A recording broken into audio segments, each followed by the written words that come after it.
Welcome back, everyone, to the Deep Dive. Always good to be back. So for today's Deep Dive, we're really going deep into the startup of you. This book by Reid Hoffman and Ben Kisnocha. Yes, a modern classic. This book, it's been praised by some really big names. Mark Andreessen, John Etchemendy. They've called it a roadmap to success in this, crazy new world of work we're all in. And that's precisely what we're going to do today. Unpack the core ideas of this book. See how they apply to building a career that not only survives, but thrives. Yeah. Even if you're already at the top of your game. Right, because even if you're already an expert, there's always something new to learn, especially in today's market. It's like the rules of the game are constantly changing. Exactly. So we're not just going to rehash the basics here. We want to really explore these ideas through the lens of someone like you listening, someone who's already achieved a lot, but who's also looking to stay ahead of the curve. Right.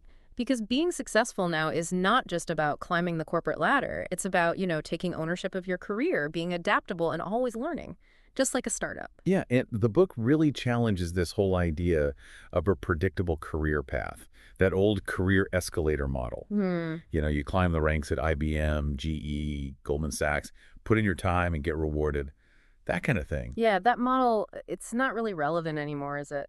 Not really, no. Yeah. I mean, even if you're in a stable job right now, there's no guarantee it'll be there in 5 or 10 years.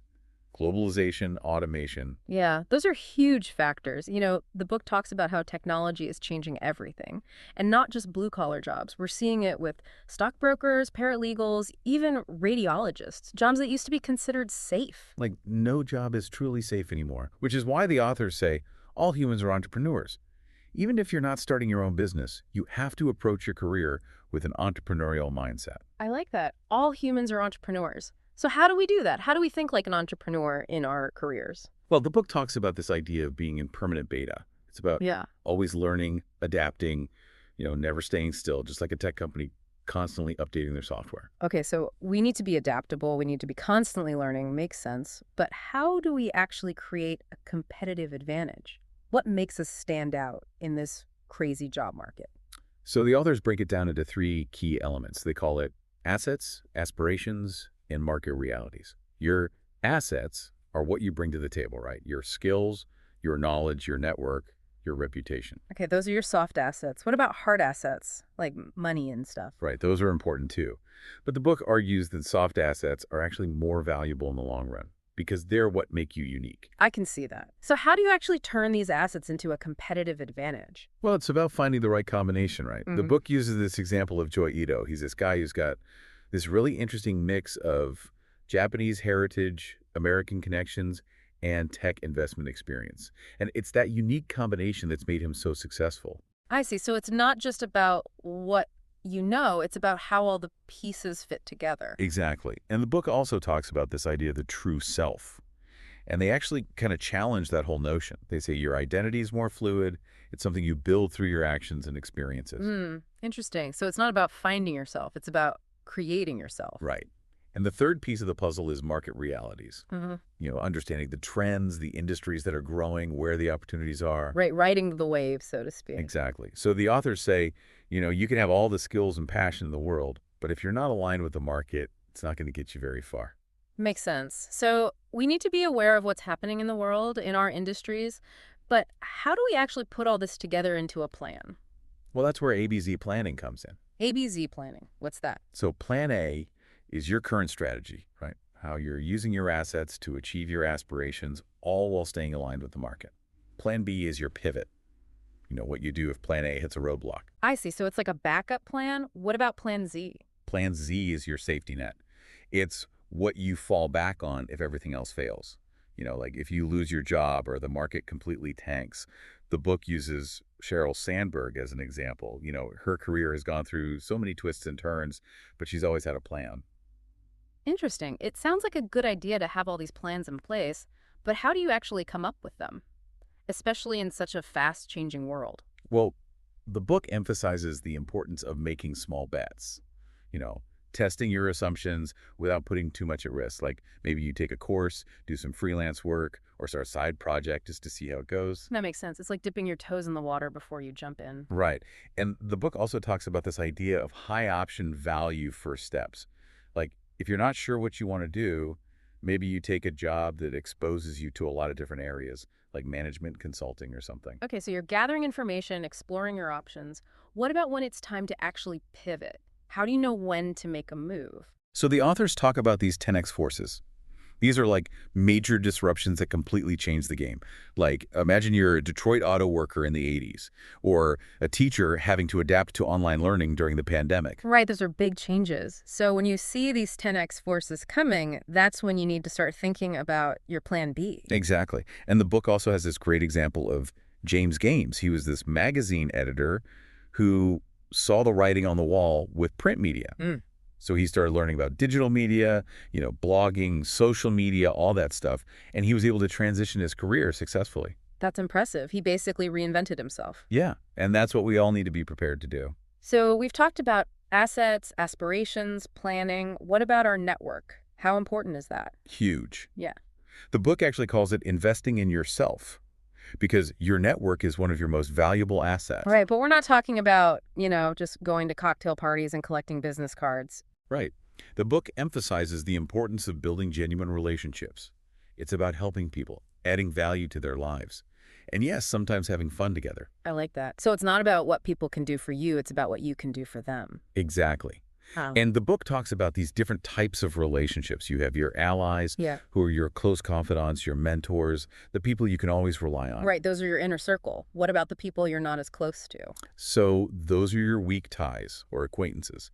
And the book actually says that these weaker connections can be surprisingly valuable because they give you access to information and opportunities that your inner circle might not know about.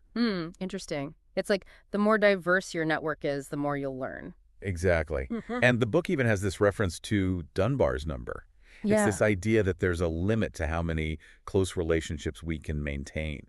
But that doesn't mean we can't have a vast network of acquaintances. Okay, so how do we actually build these relationships? How do we connect with people in a meaningful way? Well, they talk about the importance of providing value, figuring out what you're good at and how you can help others. They also mention being a bridge between different communities. Like, if you have interests in both tech and art, you can connect people from those two worlds. Right, connecting the dots. Exactly. And they also give some practical tips for staying in touch. Sending articles, offering congratulations, just checking in from time to time. So it's about being proactive, staying top of mind. Right. And they also talk about this concept of the Interesting People Fund. It's about deliberately setting aside time and money to cultivate relationships with people who inspire you, even if you don't see an immediate benefit. Okay, I like that. It's about investing in your own intellectual growth. Exactly. And finally, they talk about navigating status dynamics, how to interact with people who are more senior or powerful than you. Okay, so we've got our network. We're constantly learning and adapting. Now, how do we actually find those breakout opportunities, the ones that take our careers to the next level? So the book emphasizes that opportunities don't just fall into your lap. You have to be proactive, put yourself out there. They use this example of George Clooney. Early in his career, he was struggling doing bit parts. Yeah, he wasn't always a big star. Right. But then he got this script for ER, and he saw the potential. He knew this was his chance to break out. So it was about recognizing the opportunity when it came along. Exactly. Yeah. And the book talks about different ways to find those opportunities. Mhm. One is courting serendipity, putting yourself in situations where you might meet interesting people, like going to conferences, joining industry groups, that kind of thing. Okay, making your own luck, so to speak. Right. They also talk about joining and creating groups, like Benjamin Franklin's Gento, where he got together with a bunch of smart people to discuss ideas. Right, kind of like a mastermind group. Exactly. Hmm. And then there's the hustle. Yeah. Just being resourceful, finding creative ways to get things done.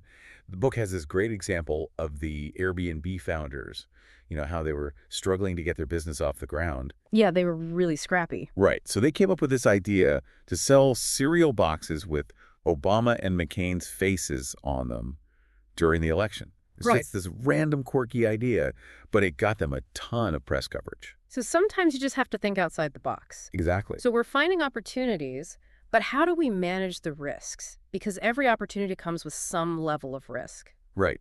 The book dedicates a whole section to taking intelligent risks. Mm. And they make a really important point. Risk is the flip side of opportunity.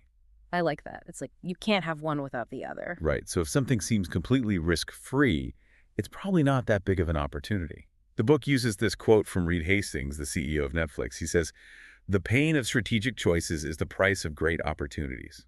Hmm, that's deep. It is. And the book also talks about different ways to assess risk. You know, understanding the potential downside, figuring out the likelihood of things going wrong, and considering your own risk tolerance. Okay, so it's about being strategic, not just reckless. Exactly. And they also talk about this idea of the volatility paradox. It's this idea that by taking small, frequent risks, you actually become more resilient to big, unexpected shocks.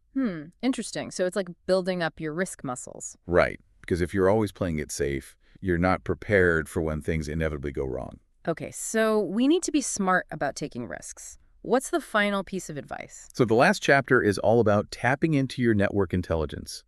The book says, who you know is what you know.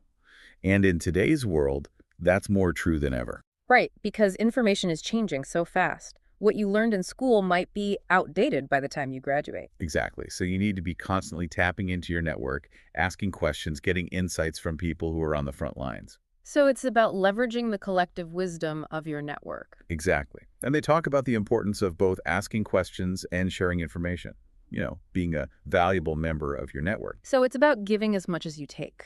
Right. And I also talk about the importance of having a diverse network, people from different backgrounds, industries, perspectives, because that's how you get the best information. That makes sense. The more diverse your network, the more well-rounded your understanding will be. Exactly. So what's the big takeaway from all this? What's the one thing you want our listeners to remember? I think the main takeaway is that in today's world, you can't just rely on your skills and experience. You need to be adaptable, entrepreneurial, and constantly building your network. You need to be in permanent beta. I agree. It's about taking ownership of your career, thinking like a startup. Exactly. And even if you're already successful, there's always more to learn. There's always another level to reach.